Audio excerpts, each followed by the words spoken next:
Good day. Welcome back to another week of Talking Technical, and thank you for the requests. I did ask on Twitter and even on YouTube to send through your requests, and thank you for those that remembers our email address, france@francedeclerc.com, to drop your request as well. And I hope I can cover all of them.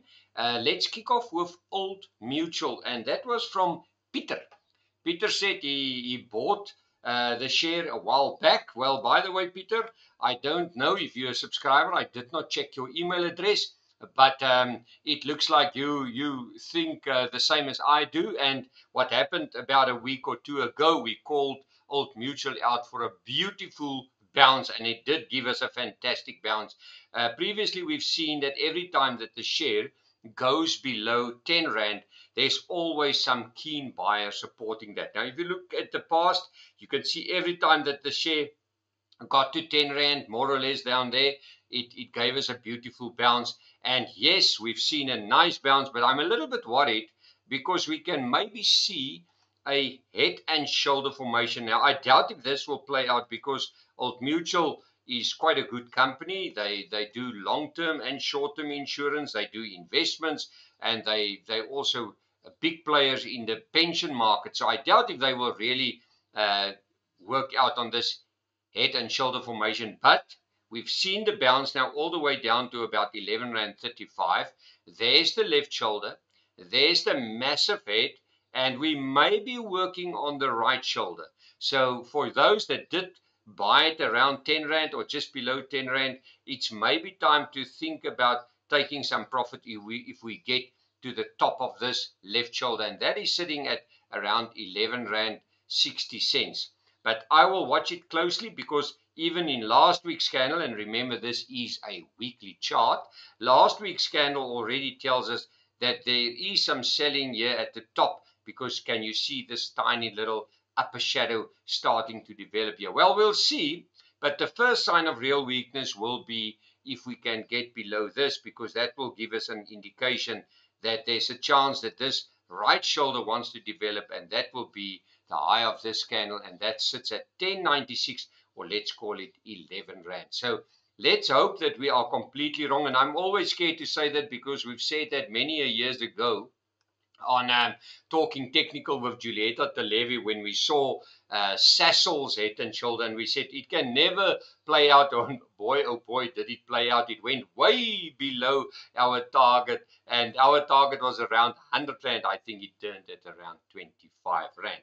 But there you are. There, if we look at this in head and shoulder formation, and that is right, we can probably see that the conservative target will be around 9 Rand 12 cents, and the full target if it plays out. But I must be honest with you, I doubt if it will play out, but I'm going to look at it anyway. It can take it down to 7 Rand 86. And where's the neckline? The neckline sits bang on 9 Rand and 95 cents. You can actually call it 10 Rand. So be nervous when we get close to 10 Rand.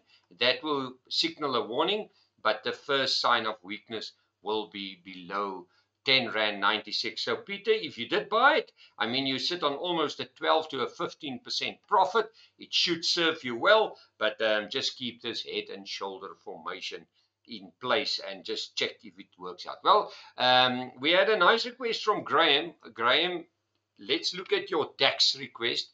You say, France, can you maybe just have a look at the DAX index?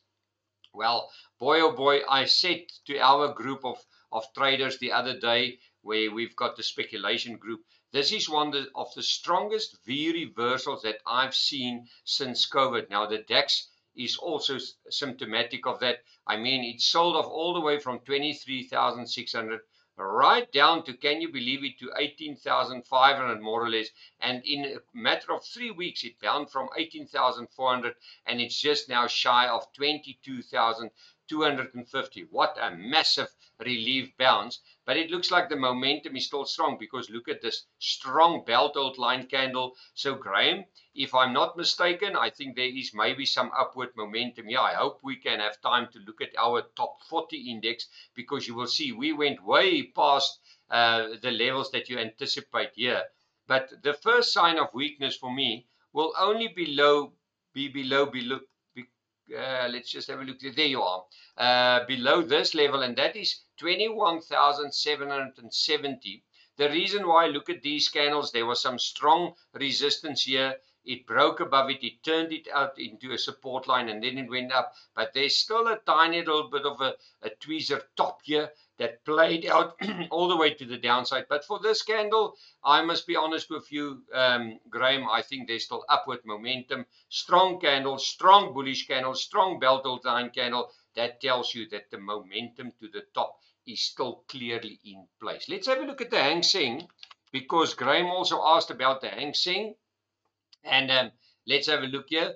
Well, Graham, there you are. The Hang Seng also experienced exactly the same when the S&P 500 got under pressure. Look at the 40-week moving average. It bounced beautifully off that. Look at the strong dragonfly candle. That tells you everybody bought it in the dip. And there's still a nice little gap open here on the weekly chart. And that gap sits between 22,267 and it will close at 22,638. So this little gap, I think that is still, remember, a resistance while we trade below that.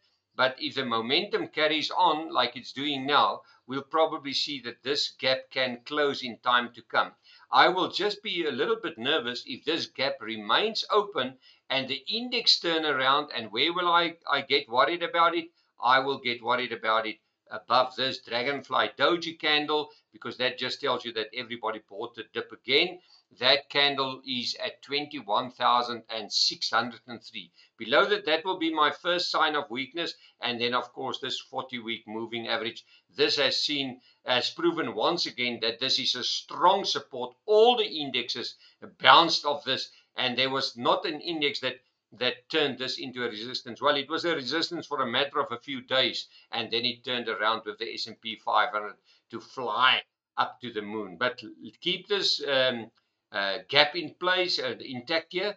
If you see that this gap can close, maybe this is the period if you want to lock in profit if it's overbought. And that is sitting at 22,638. That's my level. But we need to breach this level, 22,267, to maybe work inside this gap. Remember, the rule is always saying that while this gap is open, the momentum is to the downside.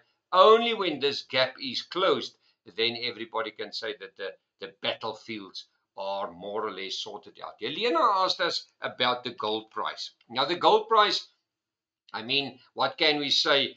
It went up all the way, like you cannot even think about it. It just shot through the roof. Look at this lamp pole formation. Look at this beautiful rally. But this candle worries me. And remember, this is a weekly chart once again. This is a classic shooting star. Long upper shadow, tiny little lower shadow, a very small real body. That's always making me nervous. But where will this warning only start to materialize? And that is the low of this shooting star, because if we can go below this level, and that level is sitting at 3,260, then we will have an evening star reversal, or some people will talk about a shooting star reversal. But for me, classic, this will be a shooting star. It will be confirmed below 3,260, but while we're above that, we can maybe even move back. And remember, this high of this candle was 3,500 on the dot. Now, just be a little bit nervous. If it breaks below this, we've seen that the gold stocks can really pull back. And if we look at this rally, just look at this rally since last year, February, from 1,900, let's call it $2,000,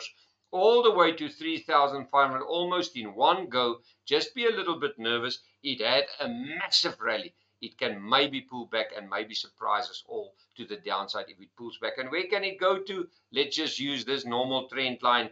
That trend line is, there you are, that's the support line.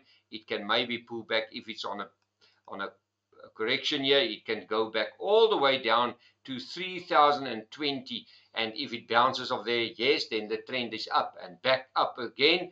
But if it breaks below 3,020, things can really get nasty. And where's our 40-week moving average? Our 40-week moving average sits at 2,768. That's the long-term support.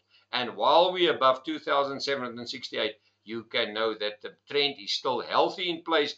But this candle, this shooting star, this is making me a little bit nervous because we had a strong rally. I know the price is overbought, but the level to watch, Helena, is definitely 3,260. Below that, things can really turn out nasty. Well, thank you for watching the show. Thank you for sending through your requests. Always remember that you can send it through on Twitter or X. My handle is Trader France, or you can drop me an email at frans@fransdeklerk.com, and then we can see if we can cover it. Well, all the best, and visit our website www.fransdeklerk.com for more info, and as always, we'll chat again.